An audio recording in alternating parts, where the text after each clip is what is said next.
Alexander Pope continues to amaze us with his versatility, his agility, his use of the heroic couplet, his capability to put together poetic paragraphs, his ability to announce to the audience a theme that he sustains over and over and over again with ever-increasing illustrations.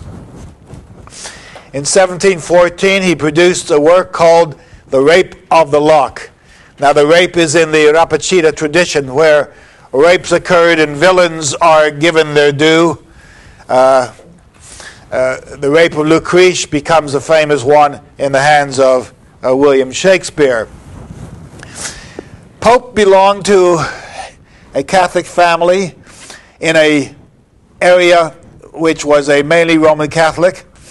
And in that family, a man by the name of Lord Peter cut off the hair of a young lady by the name of Arabella Fermor. This stirred up antagonism between the families, and John Carroll, Pope's friend, asked him to write a poem to try to reconcile these two families. So what Pope did was write a mock epic poem. The first time he wrote it in 2 cantos, and he dealt with how one attacks a woman who is unsuspecting, hoping to seduce her, and how her anger inspires a battle at the end. Then he expanded it. He expanded it with Rosicrucian imagery. The Rosicrucians believe that sylphs or figures or beings, invisible figures in the sky, moves our actions and motivated us. Now, there are Rosicrucian churches and there are Rosicrucian bookstores. But the Rosicrucians, in a book by the Count de Gabalis in the 17th century, the Rosicrucians were coming up with some idea to explain the psychology of motivation. What allowed people to do certain things, what motivated people to sin, what motivated people to genius, what warned people when something was going to go wrong, that is, long before Freud, long before modern psychology and the study of psychoses, we had attempts to try to discover what human motivation is and what impetus we get. So Pope takes this idea of aerial creatures who motivate us, and he gives us names, eventually bringing into 1714 a poem of 5 cantos. Now, in The Rape of the Lock, the first canto introduces us to Arabella Fermor, or Belinda, the woman who represents Arabella Fermor. The second canto shows her in all her beauty, the reasons for enticement as she sails down the Thames. The third canto, the climactic canto, is the victory of Belinda when she plays the game of Ombre. But at the moment of her victory, an assailant comes to chop off her lock. The fourth canto has the sylph Umbriel. Umber are the shades. The Greeks believed in the shades rather than a netherworld, or a netherworld called the shades. Umbriel goes down to the cave of Spleen, Women are generally splenetic when they get angry, and you have to find out where do you get your store of splenetic traits. And so the goddess of spleen announces and gives Belinda what she needs. And the fifth canto of The Rape of the Lock becomes the battle scene, the epic battle and the heroic battle. Now, I told you that the ambition of all people in the 18th century was to write the great epic poem. To all chances, to all purposes, this mock epic poem called The Rape of the Lock is the end of the aspiration to write the epic poem. It mocks the epic tradition. It takes us to its limits. It gives us gods and it gives us motivating factors. It gives us epic formula. It gives us epic lists. It gives us opponents and antagonists and protagonists. And it does it all in a mocking fashion, in the brilliant rhyming couplets that Pope has given us. But there's another aspect of The Rape of the Lock I want to look at first. I want you to understand that Pope is a student of poetry. Now, poetry, the purpose of poetry is in imaginative ways and very unusual ways to stress ideas that can't be stressed any other way. The techniques by which the poet stresses ideas can be studied in a number of ways, but one way is to use the classical rhetorical trope. You've bought Lanham's Hand List of Rhetorical Terms. And if you went carefully, line by line, into The Rape of the Lock, you would study these rhetorical terms and see what Pope has brought to mind. Now, he doesn't sit there and say, oh, here I'm going to put a zeugma, and here I'm going to put a phrase that gives me a sense of aura. He doesn't do that. But he knows as soon as he's writing something what effect he's going to create. Lanham gives us 336 separate rhetorical trope that one can adopt in order to write good poetry, to write successful poetry. So let's look at the beginning lines of The Rape of the Lock, the first 18 lines, and I'll demonstrate what these trope are. In the meantime, open your book to page, I've got 703 in my edition, 532, and the top of the page has the word respect on it. Top left word, right? So it's the same page, but a different page number. So I have to get the other edition. All right, the poem begins. What dire offense from amorous causes springs? What mighty contests rise from trivial things? I sing. Now, this is the beginning of Virgil's Aeneid. He says, of arms and the man I sing, armorum et virorum cano. And Pope begins with the same words as the beginning of the Aeneid. What dire offense from amorous causes springs, what mighty contests rise from trivial things, I sing.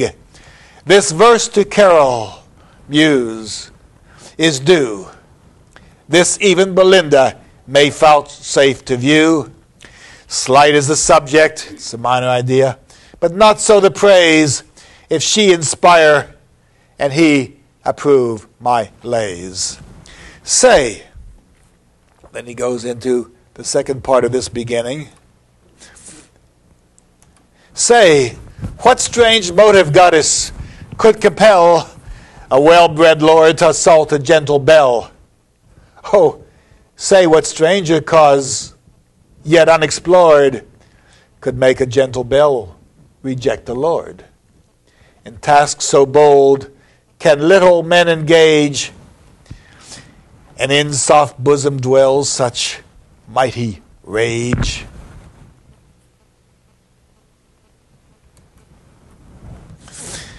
Now the sun comes out. Remember, there are three types of people come out in the morning. The sun comes out, soul, number one. Number two, aurora, the dawn awakens with her fingers stretching out looking for men. And then Hesperus awakes in the morning looking for women, and this becomes the morn. Sol through white curtains shot a timorous ray, and oped those eyes that must eclipse the day. Now lapdogs give themselves a rousing shake, and sleepless lovers just at 12 awake.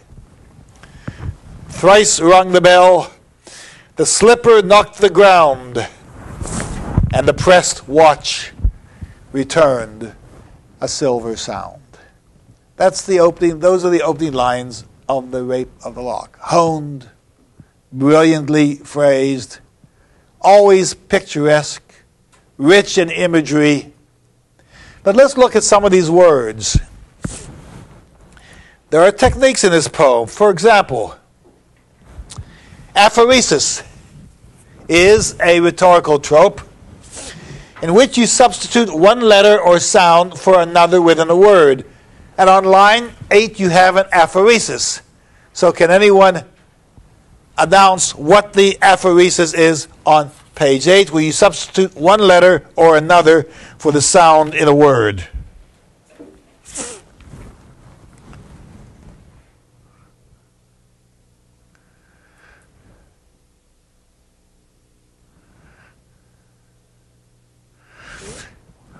To assault becomes another sound. Instead of two, you get the T and A come together, and you have your aphoresis. Next is syncope, where you remove letters or syllables from the middle of a word, and the purpose is to give you a one-syllable word, a soft beat, or a hard beat. So, can anyone find on line 1 an example of syncope? Yes, sir. Amorous. Amorous. It becomes 2 syllables because you leave out the O and you put an apostrophe there instead. Amorous. Line 4, another example of syncope. Yes, sir. Even. Yes. Even is 2 syllables. We only want a long syllable, single syllable, and so by cutting out the E, you get even. Now you can hardly pronounce it, but it gives you gobble up the nasal N and the dental labial sound. All right, here's an interesting one. Line 12 is anacephalosis. Anacephalosis. Anacephalosis is a recapitulation where you review events that you have said before.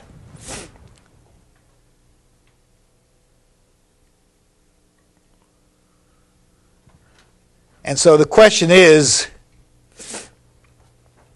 how can we have daring souls and little men?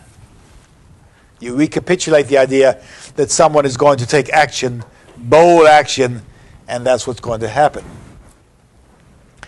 Lines 7 to 12 are dialogue, and you bring together several arguments to establish a single point.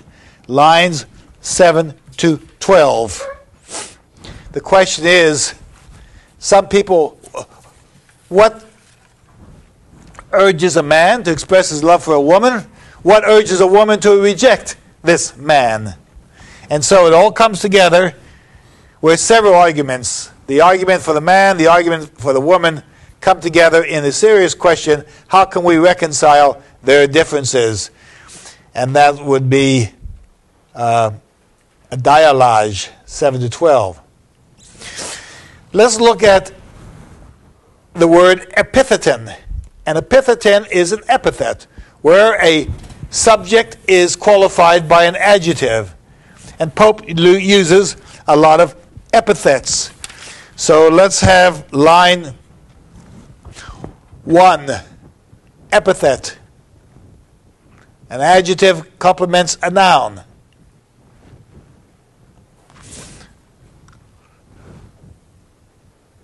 You've got 2 there, and they balance each other.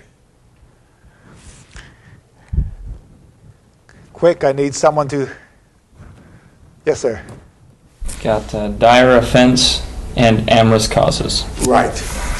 So dire offense is the epithet for terrible things, amorous causes being the actions that impel. Line 10, an epitheton. Mr. Dickerson, anything on line 10?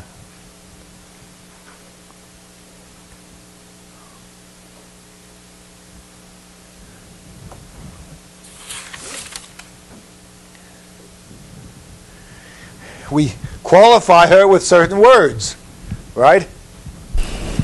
To gentle and reject? Yeah. No, just gentle belle would be adequate. As long as you have an adjective complementing the noun that follows it.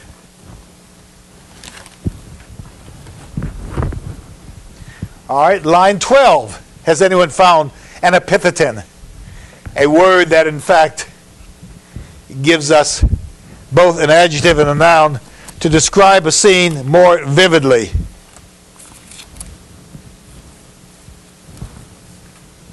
All I need is a quick button and a quick response. All you see is an adjective and a noun. And if you're wrong, we'll all laugh at you. That's all. Yes. Mighty rage. Right. Now, that's almost superfluous. You're either in a rage or you're not. How can you be mightier than to be in a rage? But mighty rage becomes an even greater intensifier because of the epitheton. All right, line 13. Has anyone found an epitheton?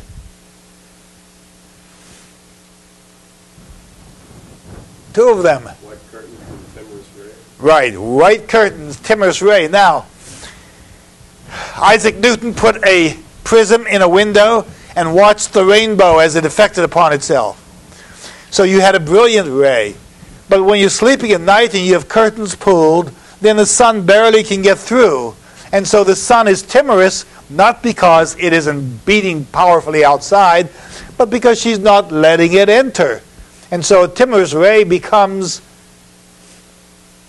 the sun's unwillingness to enter her bedroom this early in the morning or this late in the afternoon when she finally has to awaken. Line 16. This is a triumph.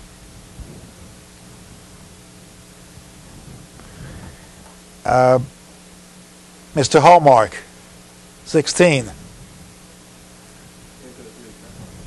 We're on line. We're on page 7. Well, I'm on a different page than you are. 532, line 16. Adjective and noun.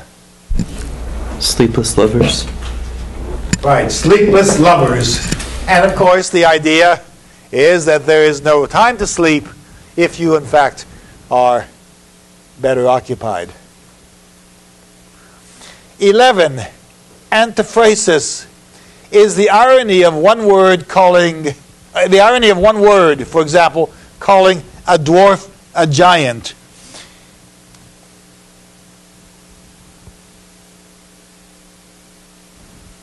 And the irony is softest bosoms, because she is angry. And there's nothing soft about a woman who's very hard in this situation. Apokrisis is the technique of replying to one's own argument. We have Mr. Barr here to tell us what the apokrisis is in 5 to 6. Mr. Barr here? Yes, sir, Mr. Barr. Okay, good.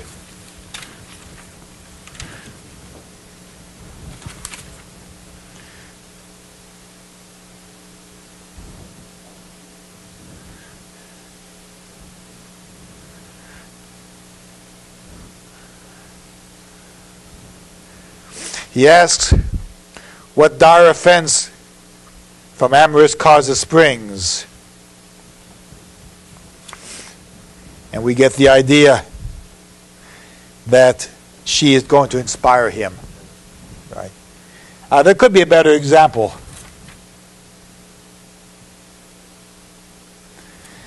In fact, you could, in fact, talk about the apokrisis of the entire poem, where he asks these questions at the beginning and answers them throughout. All right, let's go to the hypophora, which is asking questions and answering them, and that's the whole first part. Oh, he says, first of all, what dire offense? What strange motive? And finally he says, oh, tell us, what stranger cause could make a gentle bell reject a lord? Progressio, again, you advance steps by comparison. You could call it a different word. You could say that each item raises even more questions than we had before, and we keep moving ahead.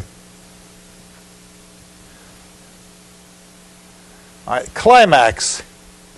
When you mount by degrees through words or sentences of an increasing weight and in parallel construction. So let's look at lines 17 and 18. Miss Leahy, 17 to 18.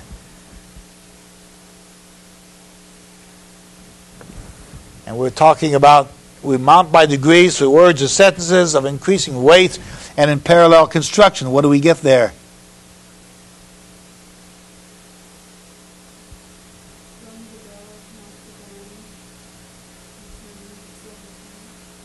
And the pressed watch returned to silver sound. Yes, it's time to get up. The bell's going to ring. And so you get this increasing ringing of the bell. Thrice rung the bell. The slipper knocked the ground, and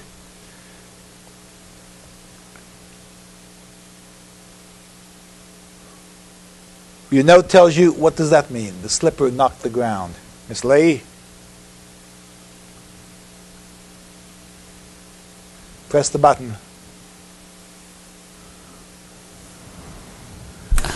It means she got up? The maid's downstairs, right?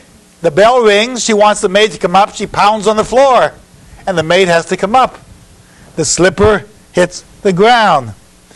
And the pressed watch returned a silver sound.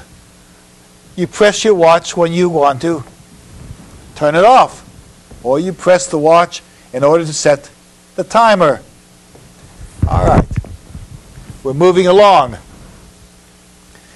These are all techniques that are identified in the poem, and they become rather important. Prosugma is a verb that governs two nouns. So look at stanza 5. Look at sentence 5.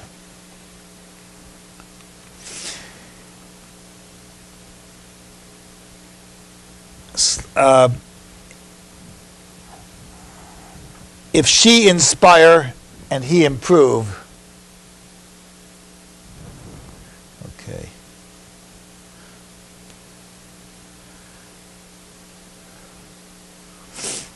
Now let's go to 5, 6, 7. Say what strange motive goddess could compel. Say, tell us what's going on.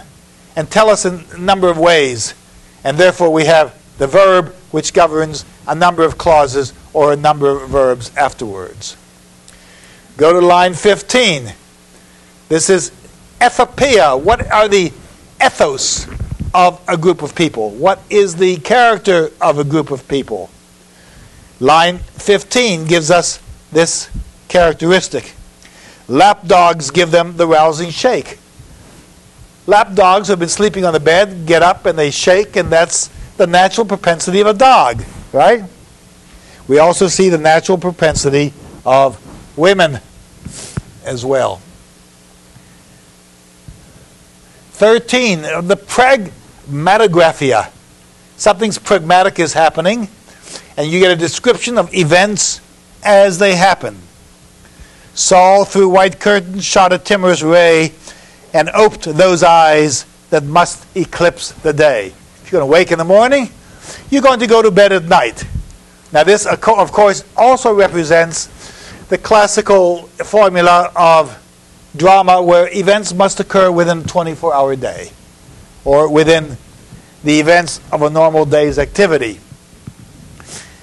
The circularity of the day, the continuity of the day, all action must occur in a day, all action must occur with a very few characters, all action must occur in a single plot. To the extent that this poem represents the classic dramatic formula of the unities, Pope is telling us events will begin today and they will end on the same day, and we will have a unity here. Diaboli 14 is a prediction or denunciation of future events. And line 14, Mr. Shaver?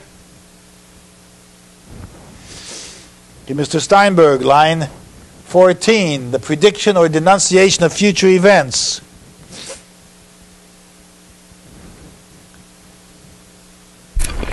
The eclipse of the day ending. Yeah, exactly what I was just talking about. We are going to begin the day and we're going to end the day. 7 to 12, the supplication of gods or men. The deity is we call upon, and lines 7 to 12 deal with the supplication, the plea for events to happen. Let's look at a few more.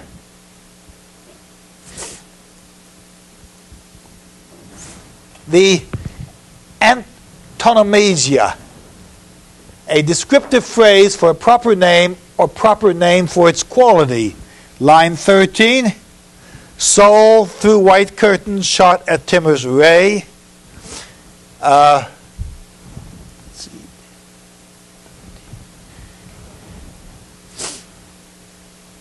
And that gives us a praise for something happening. The sunshine is coming in through the window. The cacamphoton, a scurrilous jest, a lewd allusion, or double entendre. Now, when we have the phrase that sleepless lovers just at 12 awake, we have the double entendre. They're engaged in a lascivious or sexual activity, and we understand what sleepless lovers are engaged in.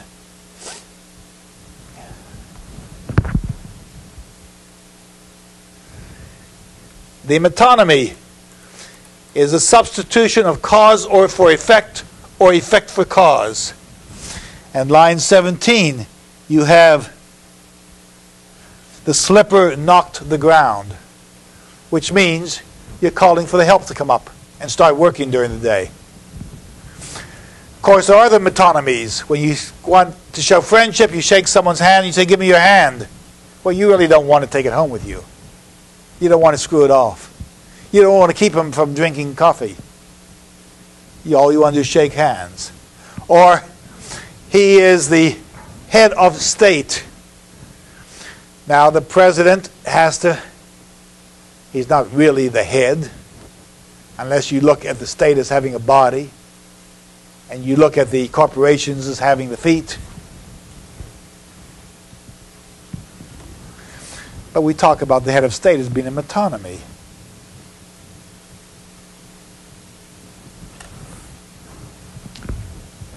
Alliteration, line 16 to 8, where the initial sound of a consonant repeats itself. Line 16. Sleepless lovers just at 12 awake. You have that L sound, and the L is beginning. It's an initial L. L. It's also a glottal L. O.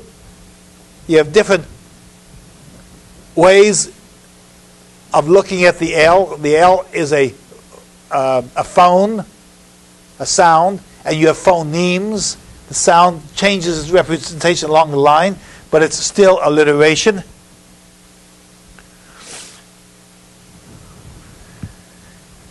Then you have the anaphora, lines 2 to 3, where you repeat words at the beginning of each sentence. This is always a very effective technique. Look at the first two lines. What dire offense from amorous causes springs? What mighty quarrels rise from trivial things?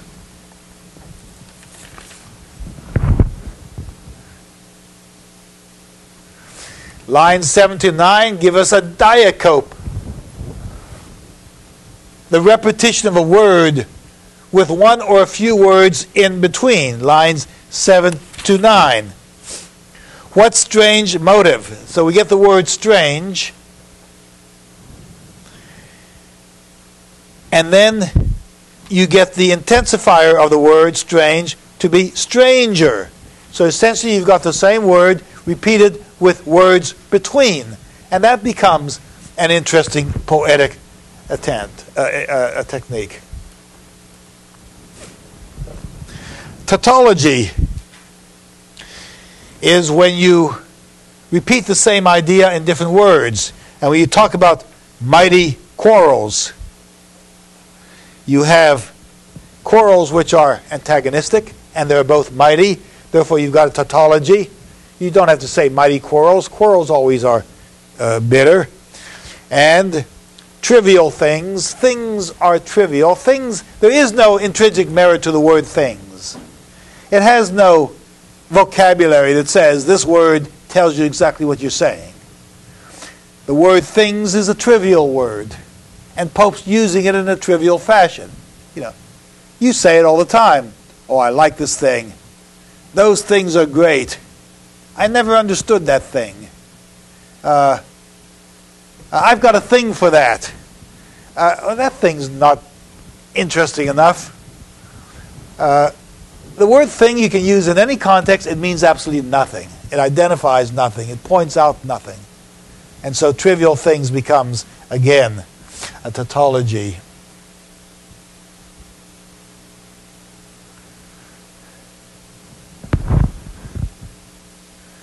Well, we can keep looking for words, but line 17 is an interesting one.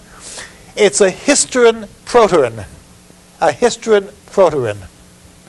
Syntax out of normal or logical order. Look at line 17. Thrice rung the bell. Now the bell rings 3 times, right? So why do you say thrice rung the bell? The bell rung thrice is what you should say, but the poet is giving us a new emphasis. Thrice rung the bell, and the word builds up until you hear what is striking, and that becomes your histron proteron.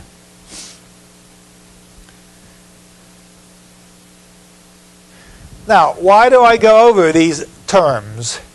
You're not going to memorize them. I'm not going to say learn all 336 words and their meanings in Lanham. I may, on an examination, give you a phrase and give you 4 choices, and you might select the one that you think is most appropriate. They'll be the more familiar ones. The chances are, when Pope studied Latin, and he studied Latin poetry, he was taught these trope, these rhetorical techniques, these special effects of the poet to strike home and remind you and reinforce what is being said. Now what I'd like to do is spend time with the poem and see what Pope is doing in it, and we'll just move through the poem canto by canto. So look at your book and we'll see where we're going from this point on. We know that this woman is waking up, and she's going to be cared for by the sylphs of the Rosicrucian imagery. And there you have it at line 27 and 28. Fairest of mortals, thou distinguished care of 1,000 bright inhabitants of air, if e'er one vision touch thy infant thought, of all the nurse and all the priest have taught, of airy elves by moonlight shadows seen, the silver token and the circled green. Now, How have the nurse and the priest taught human beings? What has the nurse taught human beings, Mr. Peters? Peters? What has the nurse? The nurse and the priest have taught her, says Pope. Of all the nurse and all the priest have taught of Ariel's by moonlight shadows seen. What has the nurse taught? I took it to understand that he's taught her all loftier education, but I could be wrong. No, you could be right. The nurse teaches the child how to get up, how to wash, probably helps her read books, right? Tells her what spoon to use at the table or what fork to use at the table, how to clean herself, how to dress herself. Dr. Nunes? So you're saying the nurse teaches the child when the nurse teaches her when she's very young and maybe reads her fairy tales? Yes. Or else tells her she better be good or the boogeyman will get her? goblin is going to get her. The boogeyman will get her, right. Blake found the nurses were very oppressive. William Blake at the end of the century says nurses are very impressive. He never shows their bodily forms. They're always covered by dresses that demonstrate that they are oppressive people, and they keep them down. Now, what has the priest taught Miss Schillings?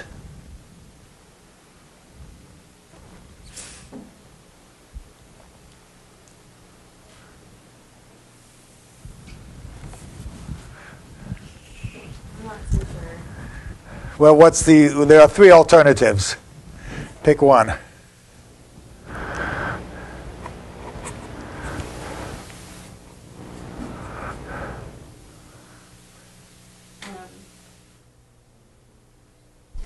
The angel powers? Sure.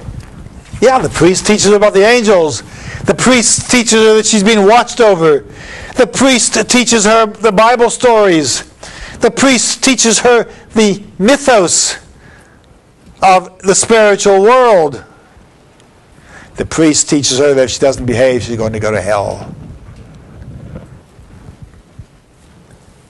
So you have here Pope giving us and transfiguring two figures of society, two norms, two philosophical thoughts that are different, which influence a human being. And the sylphs carry the message. Let's look at these sylphs. Go to line 66. No farther yet, whoever fair and chaste rejects mankind is by some sylphs embraced. There are some women who are not going to let men seduce them, who are not going to let men overpower them, who are going to express their own will. The sylphs will embrace you. For spirits freed from mortal laws with ease assume what sexes and what shapes they please. So these sylphs can change shape. They also can change their own sexes. All right, let's turn on now to Ariel. Ariel is the main sylph in this poem. And he explains the psychology of the sylphids at line 91. Often when the world imagine women stray, the sylphs through mystic mazes guide their way. Through all the giddy circle they pursue, and old impertinence expel by new. The sylphs help conduct these women through their love affairs. What tender maid must a victim fall to one man's treat, but for another's ball and a dance? When Florio speaks, what virgin could withstand if gentle Damon did not squeeze her hand? So she goes to one lover, she goes to another lover, she goes back and forth. The sylphs help move her along. With varying vanities from every part, they shift the moving toy shop of their heart. Excuse me. With varying vanities from every part, they shift the moving toy shop of their heart. heart. And so you're toying with people. You're in this toy shop of a world, and you pick up when you want to play, and you discard what you don't want to play with. It's a psychological study of people's motivation.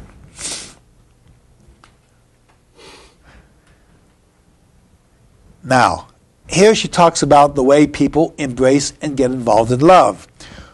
This is line 101. Where wigs, with sword knots strive. So people put on wigs, people put on fashions, men wear swords, and they're all dressing up to impress the women and to move them along. Now she's going to get dressed. Now she's going to get dressed. And at line 121, you have Belinda getting dressed. And now unveiled, the toilet stands displayed, each silver vase in mystic order laid. She has all these makeup pots in front of her, and they're all mystic.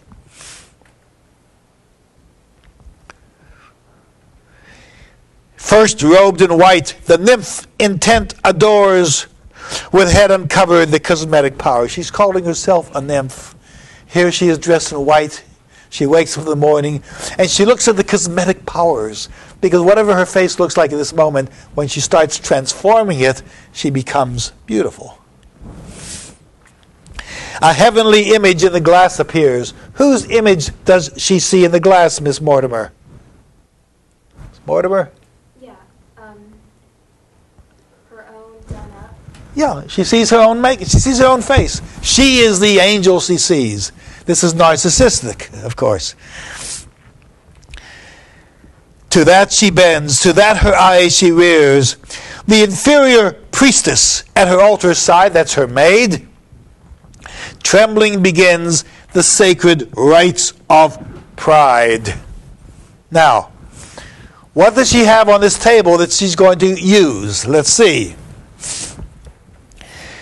The various offerings of the world appear. From each she nicely culls with curious toil, and decks the goddess with the glittering spoil. That's the maid now, decks Belinda. She's now a goddess. You see, this is the epic formula.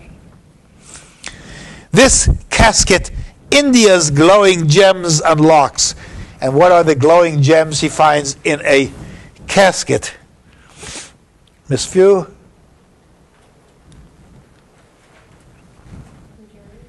The what? The jewelry, right. And again, as I'm saying, the idea of faceted diamonds in our day don't resemble the kinds of diamonds you saw in Pope's day. In Pope's day, most diamonds were surface mined in India, and you had brilliantly polished stones.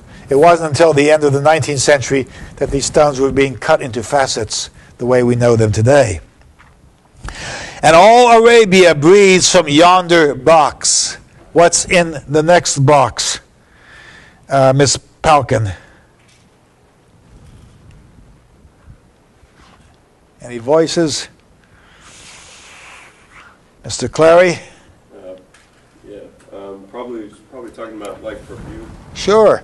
They had a lot of stuff over in Arabia that was sweet smelling. Pope takes everything in the world. He doesn't talk about things. He gives us things. He gives us the names. The tortoise, hare, and elephant unite. How do the tortoise and elephant unite, Mr. Stubbs? They would use the ivory from the tusks and the shells to make like picks and combs and whatnot. Right. And Pope tells us in the next line. You're reading ahead. The tortoise, hare, and elephant reunite, transform to combs, the speckled and the white. Here files of pins extend their shining rows. And what does she have on this table? Puffs, powders, patches, Bibles, and billet-doux. Billet-doux are love letters. On that table where you see puffs, powders, patches, Bibles, and billet-doux, Mr. Sullivan? Sullivan's not here today. Miss Vasquez? Which one do you suppose she does not use? Right. And Pope knows that if a woman has, if this woman, this vain woman, this goddess has on her nightstand all these objects and a Bible, it's the one thing that's there for more decoration than for use. And so he is attacking really the state of her mind. She is a lover and she's not about to be concerned with biblical matters. Now, Canto 2 represents Belinda getting dressed. And then she sails down the river.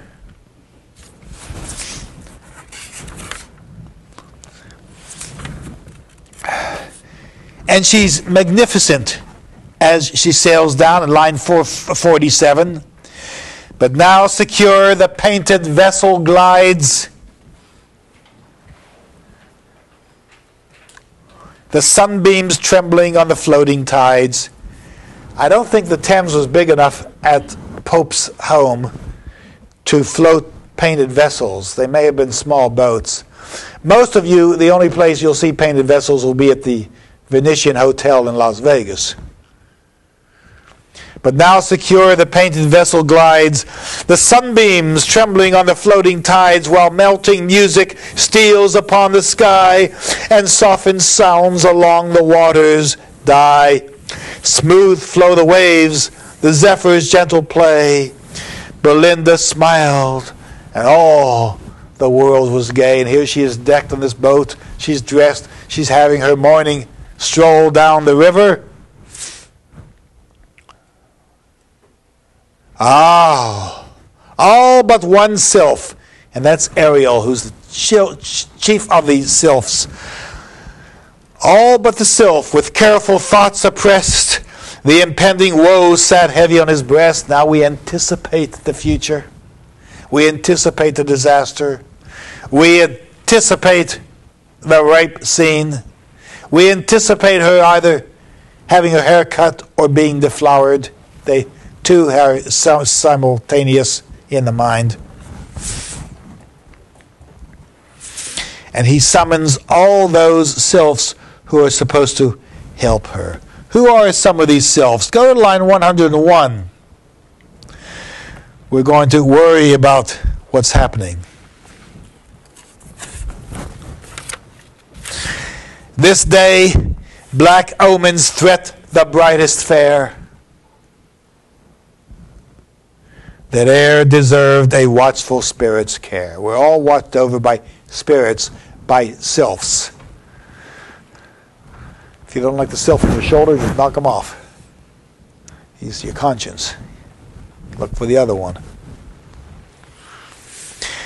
Some dire disaster, either by force or sleight, but what or where the fates have wrapped in night, we don't know what's going to happen to her. Whether the nymph shall break Diana's law, or some frail china jar receive a flaw. Now, Diana's law, of course, is the hunt and the goddess of love. In 18th century poetry, anytime china is broken, this is the destruction or the capture of the maidenhead. So even if you look at paintings and you see a broken piece of china on the floor, and you see a woman and a man in the picture, you know that they've been engaged and have been engaged in a love affair in which she has given up her innocence. Whether the nymph shall break Diana's law, or some frail china jar receive a flaw, or stain her honor or her new brocade, forget her prayers or miss a masquerade. You see how frivolous he becomes. You can forget your prayers, very serious, but it may be equally serious to miss a masquerade. And so he takes one major idea and denigrates it, reduces it by virtue of trivializing it. She can lose her heart or a necklace at a ball.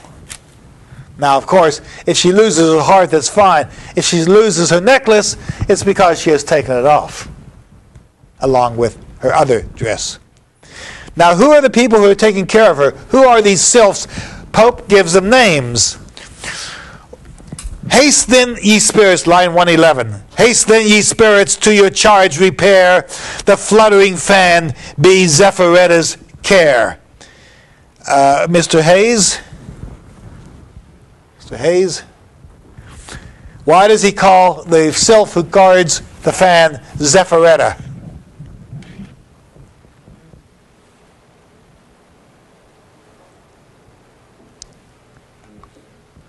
All right. But there are people in this class who can resolve the problem for you. Any volunteers? Yes? Reference to the wind. The wind, the zephyr wind. That takes care of the fans. The Zephyretta becomes the wind. Let's try the next one. The earrings, the drops to her, brillanta we consign. And brillanta represents, Mr. Peters? Well, the drops are the diamonds. So brillanta is the luster of the diamonds. Right, right. And momentilla, let the watch be thine. Right? It's a watch. I mean, it has moments. Right. It's very obvious. But let me ask you something. If you were to have written this poem, would you have given these names to these objects as Pope did? Your reading was an afterthought. What is the genius of the man who thinks about it in the first, who puts it down at first? That's what we're talking about here. But there is even more we have to concern ourselves with. To 50 chosen sylphs, you need an army. To 50 chosen sylphs of special note, we trust the important charge, the petticoat. You have a dress, and then you've got 6 or 7 layers of petticoat underneath this dress so that it bounces out. Oft have we known that 7-fold fence to fail, though stiff with hoops and armed with ribs of whale. Remember I mentioned in the in the Tatler that the woman's dress was lifted up to the dome, and they examined her large dress, and they wanted to know why why women couldn't rid themselves of dresses this large. And the Addison and Steele tell us that the rope manufacturers, the cloth manufacturers, and the whalebone manufacturers all want fancy and large dresses because that's how they sell their materials. If you reduce the features of the dress, then you reduce their income. Whatever spirit, careless of his charge, his post neglects or leaves the fair at large, shall feel sharp vengeance soon overtake his sins. And now, Canto 3. Canto 3 now moves into the world of the card game. And Pope begins by making his tribute to Queen Anne. Close by those meads forever crowned with flowers, where Thames with pride surveys his rising towers. Remember I showed you Middlesex, where the river Thames goes toward Pope's home from London and past Hampton Hall, where the Queen lives. There stands a structure of majestic frame, which from the neighboring Hampton takes its name. Here Britain's statesmen oft the fall for doom of foreign tyrants and of nymphs at home. One, you deal with great issues. The other, you deal with great issues in your bedroom or in your office.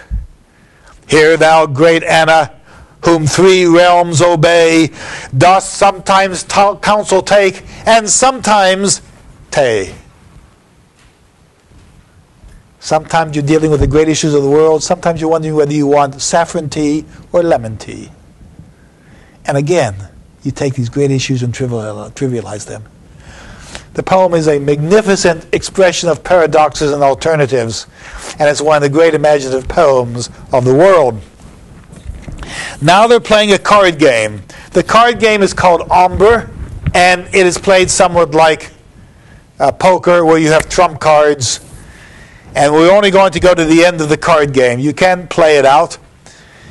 But the Twickenham edition of Pope's Rape of the Lock, a full volume edition, has an essay in the back that shows you exactly how to play the game of Ombre. So some of you, when you want to, instead of playing bridge or tiles or some other such game, you can play Ombre. Let's see how this game works out. Go to line 88. We're going to the end of the game, where Belinda thinks she's going to lose this game. The knaves of diamonds tries his wily arts, and wins, oh shameful chance, the queen of hearts. At this, the blood the virgin's cheek forsook. Her face grew pale. She's not a good poker player. Her face grew pale. A livid paleness spreads o'er all her look. She sees and trembles at the approaching ill, just in the jaws of ruin and Codil, the name for her loss in the game, the play that she would lose. And now, as often some distempered state, on one nice trick depends the general fate. Those of you who play bridge or poker know that what's happening. An ace of hearts steps forth. The king, unseen, lurked in her hand and mourned his captive queen. He springs to vengeance with an eager pace and falls like thunder on the prostrate ace. And there she wins. Now, Pope goes back to Spenser, where he celebrates the woods and the song in the epithalamium. The wall, the nymph exulting, fills with shouts the sky. The walls, the woods, and long canals reply. Here she's triumphed. She's cheering. And Pope says, don't let pride take over. And he gives us these philosophical lines. O thoughtful mortals, ever blind to fate. Too soon dejected, and too soon elate. Sudden these honors shall be snatched away and cursed forever. This victorious day, you're going to lose when you thought you'd won. Line 125, the attack is going to occur. But when to mischief mortals bend their mind, how soon fit instruments of ill they find. Just then Clarissa drew with tempting grace a two-edged weapon from her shining case. So here's a jealous woman who's helping the Baron cut the lock. He wants to reduce her.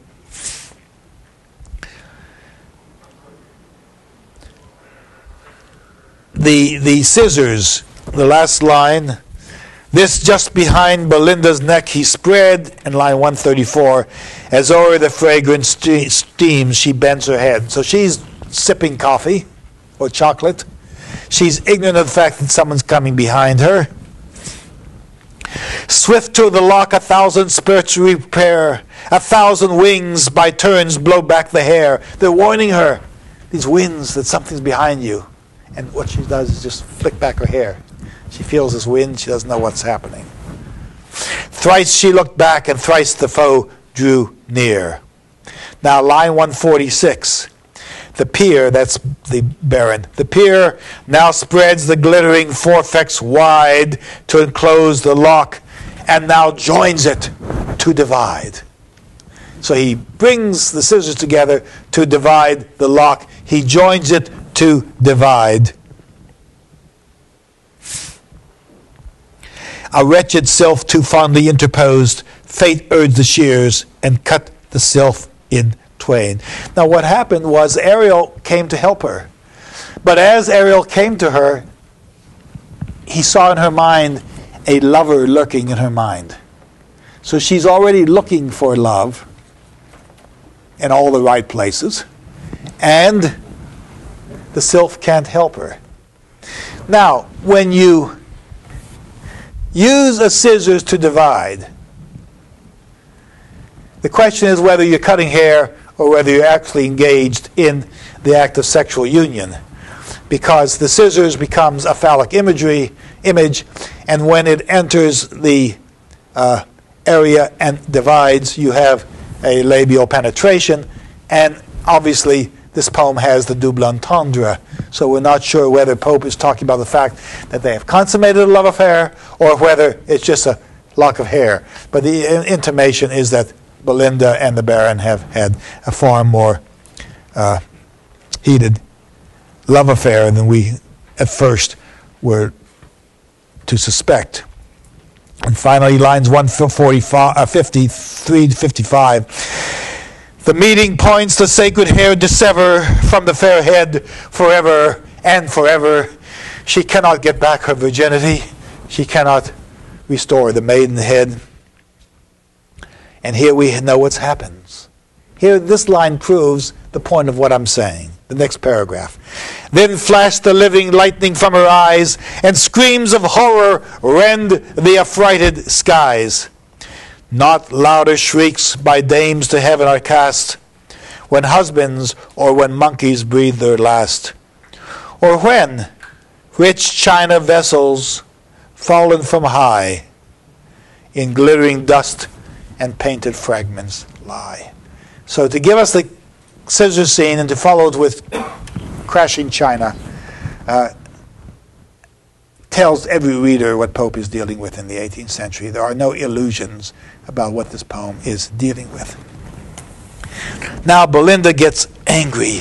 Then flashed the living lightning from her eyes, and screams of horror rend the affrighted skies.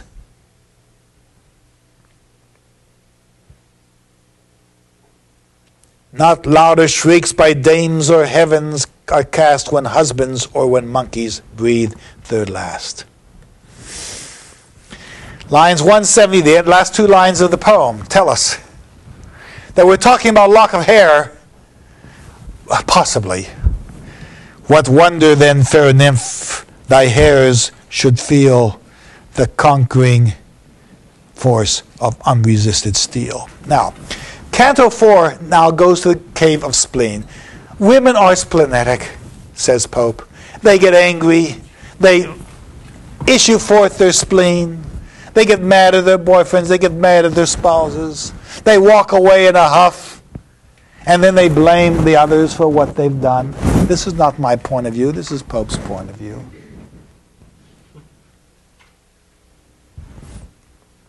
Where do you get these traits? Well, Pope takes the reader into the cave of Spleen, where the goddess of Spleen is ruling over the world.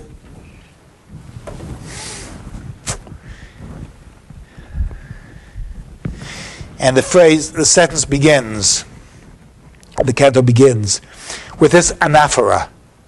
The first words repeating themselves. But anxious cares the pensive nymph oppressed, and secret passions labored in her breast.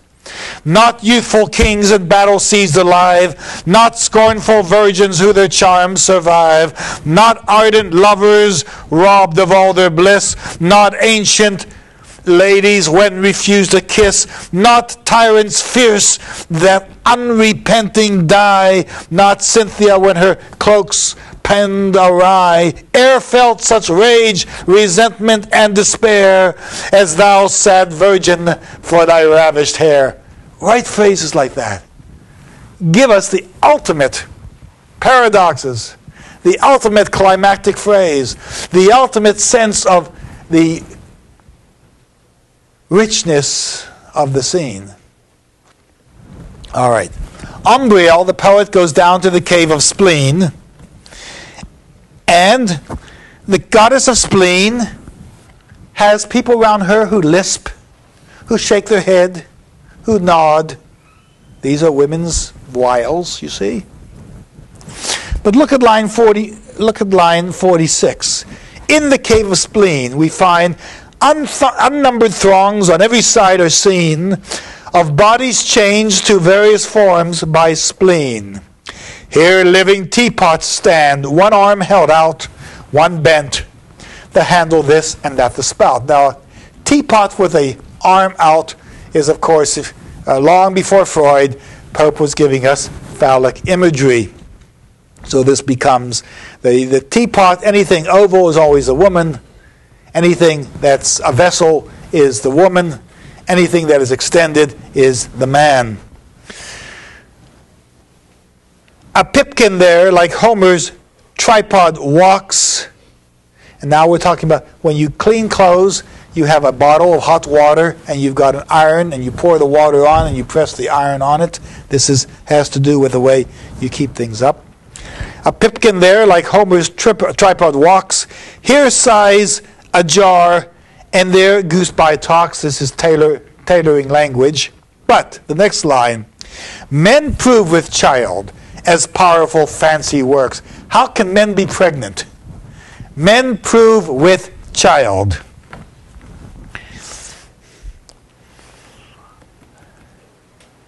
Miss Crockett? Where's Miss Crockett? How can men prove with child? How can men be pregnant in the cave of Spleen? Men prove with child. It says men are pregnant. How is that possible in the cave of Spleen?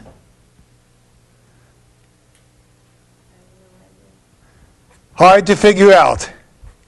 Any explanations? Well, how many women, when they're pregnant and uncomfortable and feel that they have not gained the help or the support they need from their husbands, would turn to their husband and say, "You should be carrying this kid. Then you'd know what I would feel like." That's how men prove with child. Women's splenetic statements. They make these statements because the men are unsympathetic and they're saying, "You carry the child, then you'll know why I'm so uncomfortable, why I'm so irritable, why I can't sleep at night, why I want ice cream at midnight." Men prove with child as powerful fancy works, and maids turned bottles call aloud for corks. Now, I'm not going to ask for an explanation for that line. It's fairly obvious that in the instances when there are sexual affairs, women are seductive as well. Yes, sir. So do we have here kind of what both genders really want from one another? In Yes. the case of the women, we have men who, are having to deal with, being pregnant as they are, and then we have maids being turned into bottles calling for corks, which is a pretty obvious sexual reference. So do we kind of have what both genders are desiring here? Yes. What Pope is trying to do is reconcile both sides. Why should the Fermor families be upset with the Peter family? Why should the Peter family be upset with the Fermor family? Because both of these lovers were interacting with each other and wanted each other, and apparently were friendly with each other. So let's reconcile rather than tearing apart these families. The poem, this particular phrase, Umbriel leaves the cave of Spleen, and the fifth canto is the epic battle. Turn to Canto 5. Umbriel, as Ulysses got the winds of Aeolus, which had all the tempests in them you needed, the goddess of Spleen gives Umbriel a bag of splenetic traits that he takes up to the regular world where all these people can express their own attitudes. And if you look, what is the battle that's occurring? It's the way people look at each other, the way they shake their fans, the way they lift their eyebrows, the way they express their frowns. This is the battle. The battle is not weapons, the battle is not swords, the battle is not guns. The battle is your looks, your turn, your phrase, your anger, your scorn, your flaming eye, your limpid eye, your indifferent eye. And then the poem ends in apotheosis. Apotheosis is any instance where we have something going up to the heavens, up to God. Theosis means God. Ad means toward God. We can't say ad theosis in English, so the D transforms to a P, and you have the apotheosis. And watch her hair going up to heaven at the end of Canto 5. Then cease, bright nymph, line 144, to mourn thy ravished hair, which adds new glory to the shining sphere. Not all the tresses that fair head can boast shall draw such envy as the lock you lost. For after all the murders of your eye, when after millions slain yourself shall die, When those fair suns shall set, as set they must, and all those tresses shall be laid in dust, this lock the muse shall consecrate to fame, and midst the stars inscribe Belinda's name. So she's going to achieve glory even though this act has occurred and the love affair has been consummated in this magnificent poem, The Rape of the Lock. No wonder people could not write epic poems, really, after this work. Thank you.